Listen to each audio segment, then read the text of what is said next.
Hello students, आज के व्याख्यान में सभी विद्यार्थियों का स्वागत है।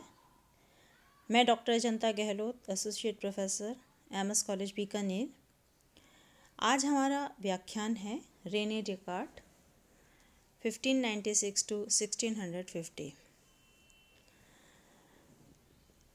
स्टूडेंट्स, डेकार्ट का युग अगर हम जानना चाहें तो उसके लिए हमें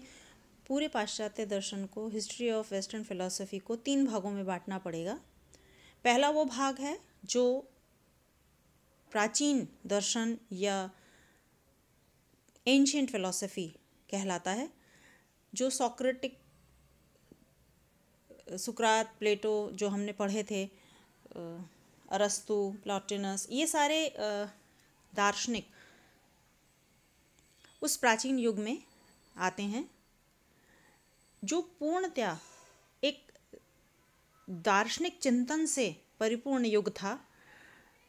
सुकरात, प्लेटो और अरस्तु के द्वारा जो दार्शनिक विचार प्रस्तुत किए गए, जो वैचारिक पृष्ठभूमि तैयार की गई, उसका प्रभाव हमें आने वाले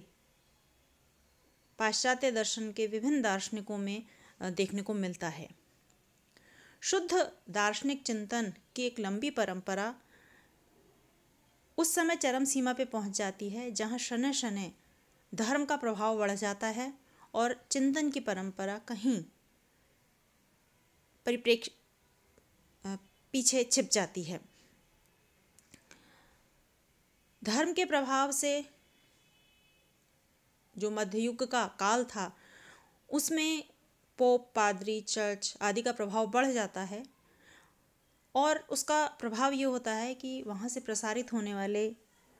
सिद्धांतों, नियमों, कायदों की मान्यता बढ़ जाती है और एक लंबे समय तक हमने जैसे ऑगस्टाइन, सेंट थॉमस एक्विनास को पढ़ा था, ऐसे ही ऑगस्टाइन और अन्य दार्शनिक उस मध्य युग के अंदर पाए जाते हैं, जो चर्च के रूप में या चर्च के परिप्रेक्ष्य में अपने विचारों को रखते हैं और यहाँ पर चिंतन की बजाय श्रद्धा या फेथ का प्रभाव बढ़ जाता है। शनय शनय जिस तरीके से दार्शनिक चिंतन परिदृश्य से बाहर चला गया था, वैसे ही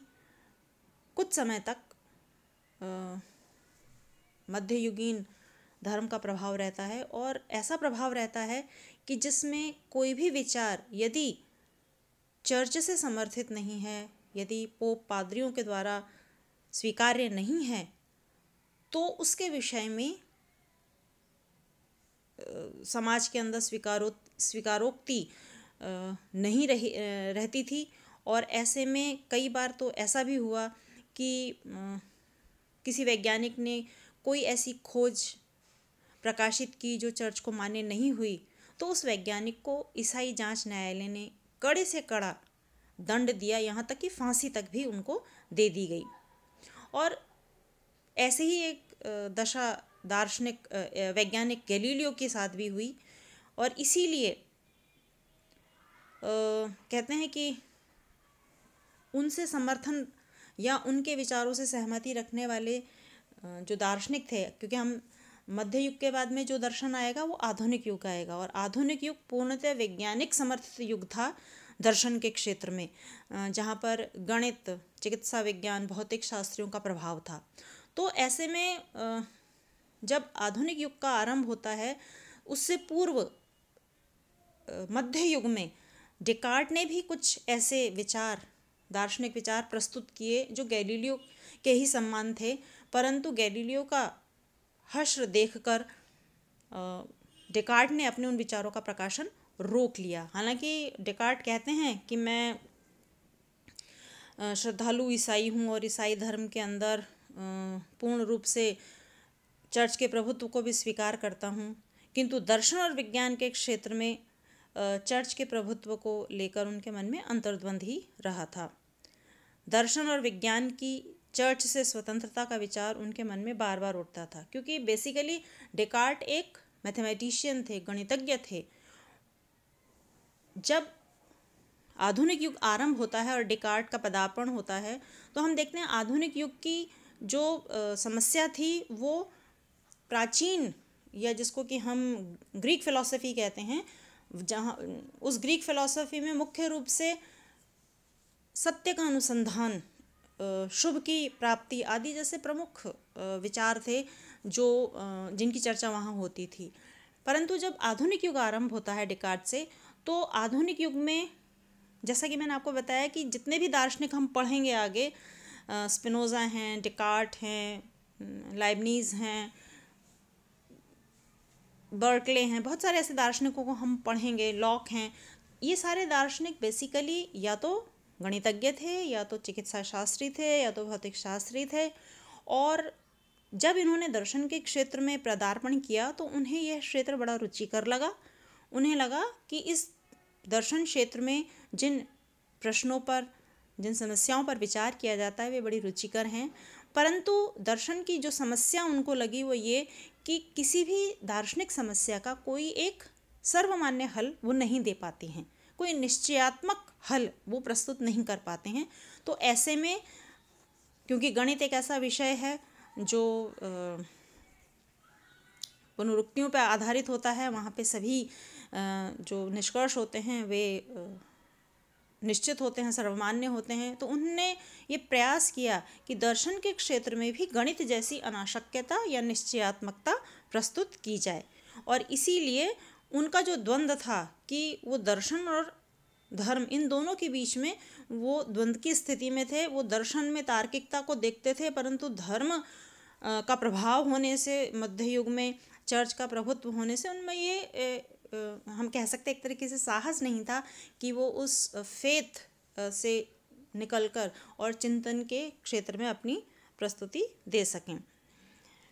डेकार्ट का यह अंतर्द्वंद उनके प्रिंसिपल्स के अंतिम 2 वाक्यों में बहुत स्पष्ट रूप से दिखाई देता है। अपनी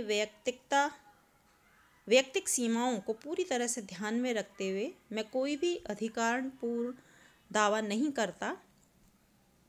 मैं अपने सारे विचारों के प्रामाण्य के लिए चर्च के प्रभुत्व को स्वीकार करता हूँ और मेरे से ज़्यादा समझदार व्यक्तियों के निर्णय को मैं मानता हूँ।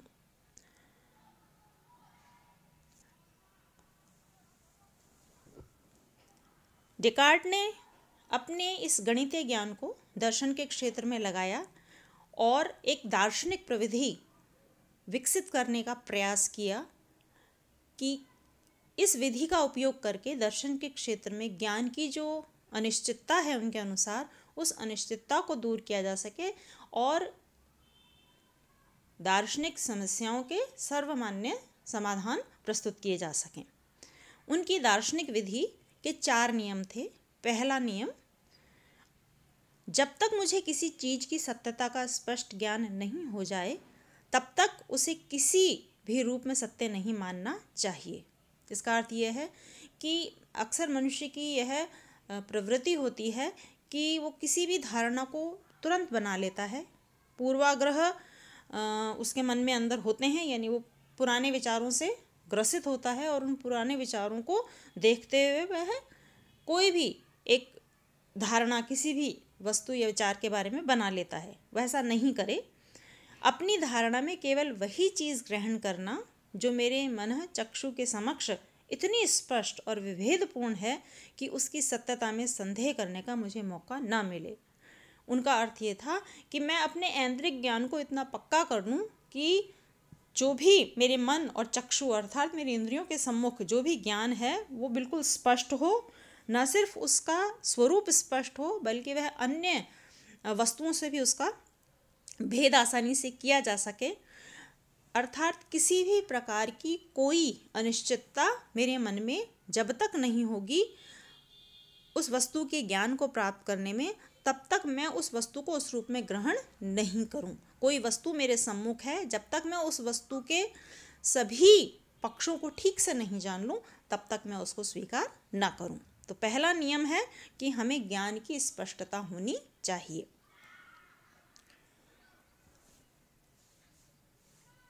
दूसरा, जब भी किसी समस्या पर विचार करना हो तो उसके उचित समाधान के लिए उसका यथासंभव और यथेष्ट अवयवों में विश्लेषण करना। कई बार समस्या सरल होती है, परंतु हमेशा ऐसा नहीं होता है कि समस्या का स्वरूप सरल हो। ज़्यादातर समय समस्याएं बहुत जटिल रूप में होती हैं, और ऐसे में उस समस्या को समझने का सबसे अच्छा तरीका ये होता है कि हम उसको छोटे छोटे हिस्सों में बांट लें। कोई भी चीज़ जब हिस्सों में या छोटे छोटे भागों में बांटकर जांची जाएगी तो उसको जानना और जांचना आसान होगा। इसलिए यदि हमारे सम्मुख कोई समस्या है तो उसको हम यथेष्ट यानी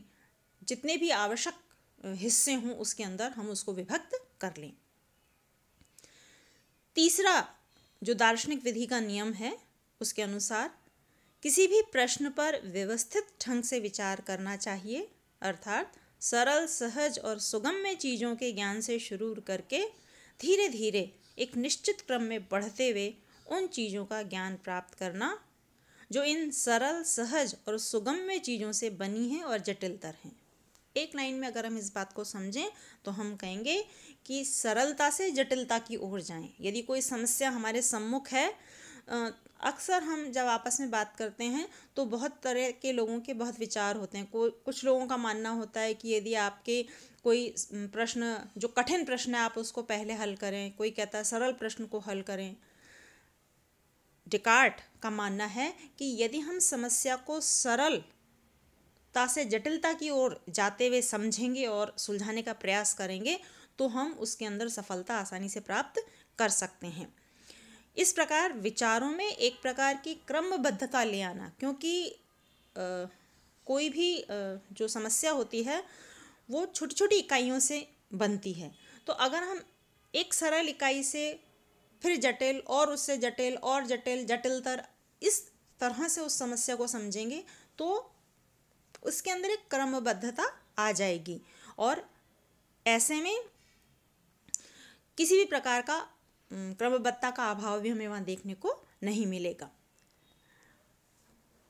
दार्शनिक विधि का चतुर्थ नियम है कि अपने विचारों में कदम कदम पर इस प्रकार की परिगणना और सर्वेक्षण कर लेना ताकि मुझसे इस बात का पूर्ण निश्चय हो जाए कि मेरी विचार श्रृंखला में कहीं कोई बात छूट तो नहीं गई है। हम कहते हैं सिंहावलोकन करना, अर्थात जैसे सिंह चलते चलते पीछे मुड़ के देखता है, ठीक उसी प्रकार से हमने समस्या को अच्छे से जान लिया, हमने समस्या को छोटे छोटे भागों में विभक्त कर लिया, उस समस्या के छोटे छोटे भागों को सरल से जटिलता की ओर जाकर उसका हमने समाधान ढूंढने का प्रयास कर लिया। और इन सब के बावजूद भी हम जब उस समस्या पर या अपने विचारों पर जब नज़र डालें तो या उसकी परिगणना या सर्वेक्षण करने का प्रयास हमें करना चाहिए। अर्थात हम इस बात को अवश्य सुनिश्चित कर लें कि जो समस्या या जो विचार जिस पर किया जा रहा है उसमें कोई ऐसा बिंदु तो नहीं है जो विश्लेषण से या मेरी विचार श्रृंखला से छूट गया हो। डेकार्ट ने जिस ढंग से इन नियमों को अभिव्यक्त किया है उससे स्पष्ट होता है कि वे नियम इतने अधिक व्यापक हैं कि वे किसी भी समस्या के समाधान के लिए नियोजित विचार प्रक्रिया के संबंध में लागू हो सकते हैं। उन्होंने यह प्रविधि दरअसल लागू तो की है दर्शन के क्षेत्र में ज्ञान की स्पष्टता के लिए, अनाशक्यता के लिए, निश्चितता के लिए, परंतु उनका मानना है कि मेरी यह गणितीय विधि, मेरी यह विधि प्रणाली ऐसी प्रणाली है जिसको जिस भी क्षेत्र में लागू करेंगे वह एक सही समाधान प्रस्तुत करेगी। उनका कहना है कि मेरी विधि प्रणाली किसी भी विषय विशेष से बंधी हुई नहीं है, इसलिए दर्शन और गणित के अलावा विज्ञान की किसी भी समस्या के संबंध में यह समान रूप से अपनाई जा सकती है। मान लीजिए आपके जीवन में कोई समस्या है, कोई एक ऐसी प्रॉब्लम आपकी लाइफ में आ गई है, तो आप डेकार्ट की इस विधि का इस्तेमाल कर सकते हैं कि आप पहले अपनी समस्या को समझें कि भाई आखिर प्रॉब्लम क्या है, फिर उसके बाद में उस समस्या को विभक्त कर लें कि यह समस्या एक ही समस्या है या इसके विभिन्न अंग हैं, अलग अलग लोगों से जुड़े हुए हैं, अलग अलग विचारधाराओं से जुड़े हुए हैं। और फिर जो सबसे सरल समस्या का हिस्सा है पहले उसको सुलझाएं, फिर उसके बाद में स्टेप बाय स्टेप, जैसे सीढ़ी चढ़ते हैं, अगर हम एक साथ छठी सीढ़ी पे चढ़ेंगे तो निश्चित रूप से जख्मी होने का गुंजाइश हो जाएगी। तो डेकार्ट कहते हैं सीढ़ी दर सीढ़ी, यानी सरलता से जटिलता की ओर अगर हम चलते हैं तो हम उसको ठीक प्रकार से जान पाएंगे, सुलझा पाएंगे। और सबसे अंत में जब हमें लगे कि हमने इस विचार को जान लिया है, समस्या को पहचान लिया है, उसका समाधान हमने कर लिया है, तो एक बार फिर से उस समस्या को जानें कि क्या हमसे कोई ऐसी महत्वपूर्ण बात समस्या में छूट तो नहीं गई है। तो इसलिए डेकार्ट की ये जो समस्या है उसको लेकर वो कहते हैं कि हम इस प्रविधि का इस्तेमाल अपने सामान्य जीवन में भी कर सकते हैं। दूसरे शब्दों में कहें तो यदि इन नियमों को हम किसी समस्या विशेष के समाधान की प्रक्रिया के प्रसंग में रख कर देखें तो हमें पता चलेगा कि किसी चीज़ को स्पष्ट, बिल्कुल एकदम क्लियर और विभेदपूर्ण, डिस्टिंक्टिव तरीके से अगर जानना क्या होता है और इस समस्या के अवयवों का अपर्याप्त विश्लेषण क्या होता है। जब मतलब यहाँ ये कहने का अर्थ डेकार्ट का इतना ही है कि सैद्धांतिक रूप से जो प्रविधि या जो टेक्निक या जो दार्शनिक विधि बताई गई है, इसकी सफलता जब इसको हम व्यवहारिक रूप में उत्पन्न होने वाली समस्या में रख कर देखेंगे तभी हमें पता चल पाएगा। स्पष्ट और विभेदपूर्ण ज्ञान की धारणा के अस्पष्ट होने तथा 4 नियमों को समझने में कठिनाई के बावजूद भी डेकार्ट की, मतलब कई कठिनाइयाँ इसमें हो सकता है बार बार उसके समाधान में आए, परंतु फिर भी डेकार्ट की प्रविधि की 2 प्रमुख विशेषताएं बताई गई हैं। पहली विशेषता है कि यह दार्शनिक प्रणाली स्वरूपतः विश्लेषणात्मक है। उन्होंने इसे खोज करने की विधि भी कहा है। और विश्लेषणात्मक प्रकार की जो प्रविधि है वो कहते हैं हम कोई भी समस्या अथवा प्रश्न लें तो उसके समाधान के लिए पहले उसका सुगम्य अवयवों में विश्लेषण किया जाए तो वह विश्लेषणात्मक पद्धति मानी जाएगी। डेकार्ट की विधि की दूसरी विशेषता है कि उनके विचार में इस विधि के बहुविध उपयोग हैं। हमने अभी देखा कि डेकार्ट मानते हैं भले ही मैंने यह विधि मेरी गणितीय पद्धति है और मैंने इसको दर्शन के क्षेत्र में अनाशक्य और निश्चयात्मक ज्ञान प्राप्त करने के लिए लगाया है, परंतु दरअसल इस विधि के बहुविध उपयोग हैं। इसका न केवल वैज्ञानिक खोज और दार्शनिक खोज के सिलसिले में ही प्रयोग किया जा सकता है, बल्कि ज्ञान अर्जन के किसी भी क्षेत्र में इस विधि का उपयोग किया जा सकता है। डेकार्ट की इस मान्यता से यही प्रतीत होता है कि वे गणित, दर्शन और विज्ञान आदि ज्ञान के सभी अंगों को एक ही कड़ी के रूप में पिरोना चाहते हैं। मतलब वो ये इस विधि का उपयोग करके शायद